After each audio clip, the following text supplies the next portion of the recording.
கண்ணியத்துக்குரியவர்களே, அல்லாஹ் ரப்புல் ஆலமீன் இந்த ரமதானுடைய மாதத்தில்தான் அவனுடைய புத்தகமாகிய அல் குர்ஆனை அல்லாஹ் இறக்கினான். கண்ணியத்துக்குரியவர்களே, ரமதான் மாதத்திற்கு ஒரு சிறப்பை நாம் சொல்ல வேண்டுமென்றால் ஒரு சிறப்பை சொல்லலாம். அல் குர்ஆனை அல்லாஹ் இறக்கினான். அல்லாஹுடைய கலாமை, அல்லாஹுடைய பேச்சை அல்லாஹ் ரப்புல் ஆலமீன் இந்த ரமதான் மாதத்திலே இறக்கினான். இது போதும் ரமதான் மாதத்துடைய சிறப்பிற்கு. அல்லாஹ் ரப்புல் ஆலமீன் அவனுடைய புத்தகம் அல் குர்ஆனிலே சொல்லுகிறான், ஹாமீம் வல் கிதாபில் முபீன் இன்னா அன்ஸல்னாஹு ஃபீ லைலத்தின் முபாரகா. அல்லாஹ் ரப்புல் ஆலமீன் இந்த தெளிவான இந்த வேதத்தை பரக்கத் பொருந்திய ஒரு இரவில் அல்லாஹ் இறக்கினான்.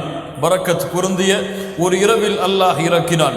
அல்லாஹ் ரப்புல் ஆலமீன் சொல்லுகிறான், அந்த இரவு என்ன? இன்னா அன்ஸல்னாஹு ஃபீ லைலத்தில் கத்ர். அந்த இரவுதான் லைலத்துல் கத்ருடைய இரவு.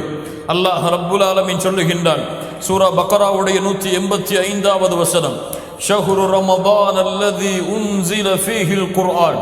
அல்லாஹ் ரப்புல் ஆலமீன் அவனுடைய புத்தகமாகிய அல் குர்ஆனை இறக்குவதற்கு அல்லாஹ் தேர்ந்தெடுத்த மாதம் ஷஹ்ரு ரமதான்.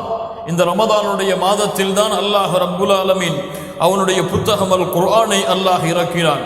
யாரெல்லாம் இந்த மாதத்தை அடைகிறீர்களோ ஃபல்யஸும், அவர்கள் இந்த ரமதான் மாதத்தில் நோன்பை நோற்கட்டும் என்று அல்லாஹ் ரப்புல் ஆலமீன் கட்டளையிடுகிறான். ரமதான் மாதத்துடைய முதல் சிறப்பு என்ன? அல்லாஹ் அவனுடைய கலாமை, அவனுடைய புத்தகத்தை, உலகம் அழியும் வரை அழியாமல் இருக்கக்கூடிய அல் குர்ஆனை அல்லாஹ் ரப்புல் ஆலமீன் இந்த ரமதானுடைய மாதத்தில் தான் அல்லாஹ் இறக்கினான்.